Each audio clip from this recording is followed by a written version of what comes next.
Pacific கடலின் ரகசிய சொர்க்கம். டோங்கா தீவின் பிரமிக்க வைக்கும் இயற்கை அதிசயங்களை பார்க்கலாமா வாங்க. தென் பசிபிக் கடல்ல உள்ள பார்த்தீங்கன்னா டோங்கா நாட்டின் முக்கிய தீவான டோங்கா தாப்பு அந்நாட்டின் தலைநகரான நுகு அலோபா அமைந்துள்ள மைய பகுதியாகும். டோங்காவின் முக்கிய தீவான டோங்கா தாப்பு டோங்காவின் தீவுகளில் மிகப்பெரியதா, அத்துடன் நாட்டுக்கு அதிக சுற்றுலா பயணிகளை ஈர்க்கும் இடமாகவும் உள்ளதா. பழங்கால புதைக்குழிகள் உள்ளூரில் லாங்கி என்று அழைக்கப்படுகிறதா.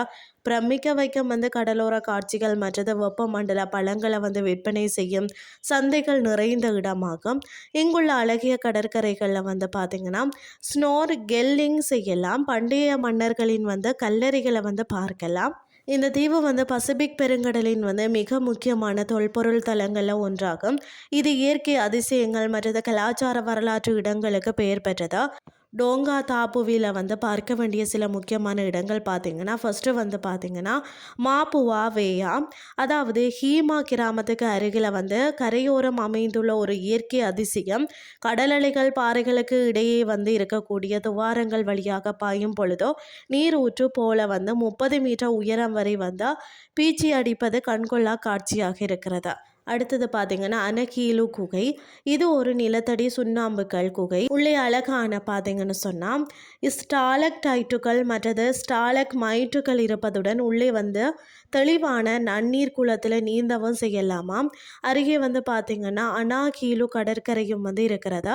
இப்பகுதி சுற்றுலா பயணிகளை வெகுவாக கவர்கிறதுன்னே சொல்லலாம். அடுத்தது பார்த்தீங்கன்னு சொன்னால் அரச அரண்மனை நுக்குவாலோபா நகரில் அமைந்துள்ள இது டோங்கா மன்னரின் அதிகாரப்பூர்வ இல்லமாகும். 1867 கட்டப்பட்ட இந்த விக்டோரியன் பாணி அரண்மனை பழமையான மற்றது அற்புதமான அரச வசிப்பிடமாகவும் இது காணப்படுகிறது. அடுத்தது பார்த்தீங்கன்னா பங்காயி மோட்டோ, அதாவது ஸ்னோர் கெல்லிங் மற்றது நீச்சலுக்கு ஏற்ற ஒரு சிறிய அமைதியான தீவு தான். டோங்கா தாப்புவில் இருந்து படகு மூலம் செல்லலாம். அடுத்தது கம்பேக். ஜூலை முதல் அக்டோபர் வரை இந்த பகுதியில் திமிங்கலங்களுடன் நீந்தும் தனித்துவமான அனுபவத்தை பெறலாம். இந்த இடங்களுக்கு எப்படி செல்றதுன்னு சொல்லி பார்த்தீங்கன்னா நியூசிலாந்து மற்றது ஆக்லாந்து, ஆஸ்திரேலியா, சிட்னி பீச்சி அல்லது சாமோவா வழியாக விமானம் மூலம் செல்றது தான் சிறந்த வழியாகும். பிரதான தீவான டோங்கா தாப்புவில உள்ள புவாமோட்டோ சர்வதேச விமான நிலையத்தில் இறங்கி பிறகு உள்நாட்டு விமானங்கள் அல்லது படகு மூலம் மற்ற தீவுகளுக்கு செல்லலாம். இன்றைய கிறிஸ்டி உங்களுக்கு பிரயோசனமாக அமைஞ்சிருக்கும்னு சொல்லி நான் நம்புகிறேன். இதே மாதிரி மற்றொரு கிறிஸ்டின் வாயிலாக உங்களை சந்திக்கிறேன். நன்றி.